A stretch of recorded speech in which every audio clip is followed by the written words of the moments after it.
Ulular ulusu, gaziler gazisi Osman Bey. Sen öl de ölelim.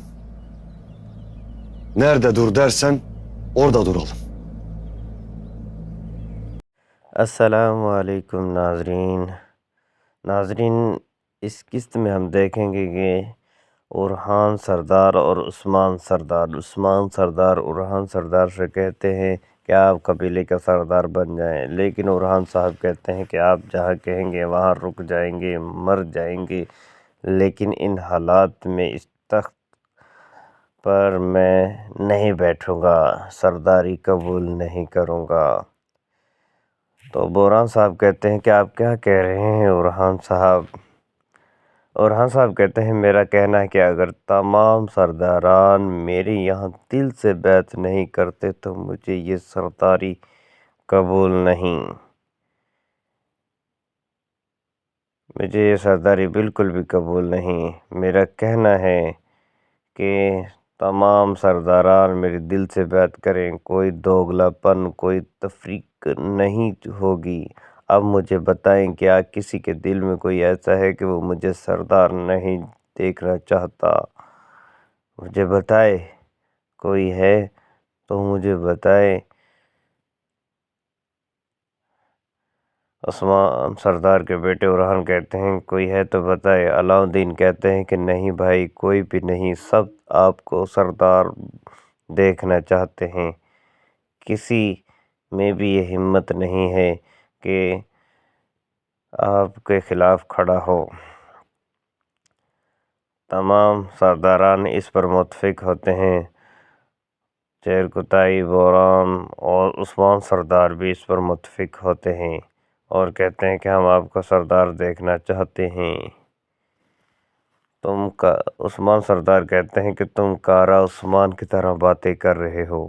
पहले आपके वालिद उस्मान ने भी ऐसे ही बातें की थी जब उसे सरदार बनाया गया। दोगलापन तख्त को गिरा देता है, तुम हक बजानब हो मेरे बेटे।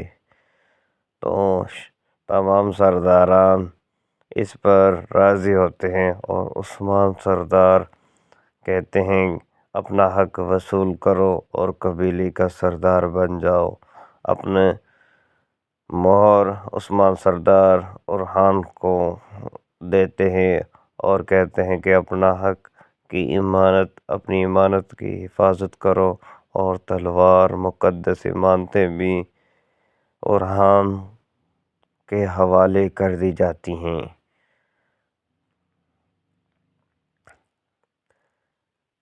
उरहान कहते हैं मेरे जद्दे अमजद सुलेमान शाह, मेरे दादा अर्तुगरुल गाज़ी, और उनसे आपको मिलने वाली ये तलवार अब मेरे सुपुर्द है।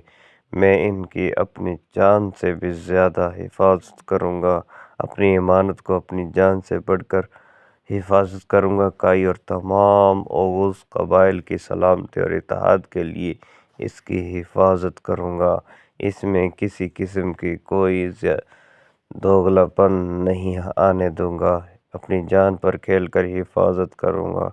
उस्मान सरदार और दीगर सिपाही यहाँ मौजूद रहते हैं और कहते हैं जान लें कि जब तक ये तलवार मेरे पास है, फतह के बगैर हमारा एक दिन भी नहीं गुजरेगा। उरहान साहब कहते हैं अल्लाह हमारा हामी और नासर हो। आप लोगों के साथ मेरी सरदारी सर बुलंद रहे इंशाअल्लाह। उरहान साहब कहते हैं और तमाम सरदारान भी कहते हैं कि आमीन। शाहीन शाह भी कहते हैं आमीन, और इसके बाद चेरकुताई भी कहते हैं आमीन, और उस्मान साहब भी कहते हैं आमीन। फिर मंजर बदलता है तो हम देखेंगे कि हेक्टर के आदमी वहाँ मौजूद होते हैं जंगल में। तो एक सिपाही कहता है कि कहाँ जा रहे हो धोखेबाजो, हेक्टर के आदमियों से कहता है। और जब वो मुड़ कर देखते हैं तो कहते हैं तो ये सिपाही कहता है तुर्क सरजमीन पर बगैर इजाज़त आना जाना कोई आसान काम नहीं, اور پھر ان کی لڑائی شروع ہو جاتی ہے۔ آپ کو تجسس ہوگا کہ یہ سپاہی کون ہے۔ یہ سپاہی عثمان سردار کا سپاہی ہے جس کا نام شامل ہے۔ اور پھر عثمان سردار کے دوسرے سپاہی بھی جنگل میں آ جاتے ہیں۔ کہتے ہیں کہ یہ جانباز کون ہے جو ترکوں کی طرح لڑ رہا ہے۔ یہاں ہیکٹر کے آدمی بھی موجود ہیں، ان سے یہ بہادر لڑ رہا ہے۔ تو کہتے ہیں سپاہیوں پھیل جاؤ، لیکن یہ بہادر کون ہے ہمیں دکھائی نہیں دے رہا، ہم ابھی سمجھ جائیں گے بھائی تورخان۔ سپاہی پھیل جاؤ اور چاروں طرف، تاکہ ہم دیکھ سکیں کہ یہ ہیکٹر کے آدمی اس صاحب سے کیا چاہتے ہیں۔ جیسے ہی وہ قریب جاتے ہیں اور کہتا ہے کہ ترکوں کی طرح ہتھیار چلاتے ہو اور آپ کون ہو؟ تو وہ سپاہی شامل کہتا ہے کہ تم مجھے نہیں پہچانتے، لیکن دوسرے سپاہی کہتے ہیں کہ منہ کو موڑو تاکہ ہم پہچان جائیں۔ جیسے ہی تورخان سپاہی کے سامنے شامل اپنا منہ موڑتا ہے تو کہتے ہیں کیا تم یہاں اپنے وطن میں اپنے بھائیوں کو بھی نہیں پہچانتے تورخان بھائی؟ جیسے ہی وہ ایک دوسرے کو دیکھتے ہیں تو بہت خوش ہو جاتے ہیں اور ایک دوسرے سے گلے ملتے ہیں۔ کیا تم مجھے یاد نہیں کرتے میرے بھائی؟ کیا یہ ممکن ہے کہ ہم تمہیں یاد نہ کریں؟ بالکل ہم آپ کو یاد کرتے تھے اور کرتے ہیں۔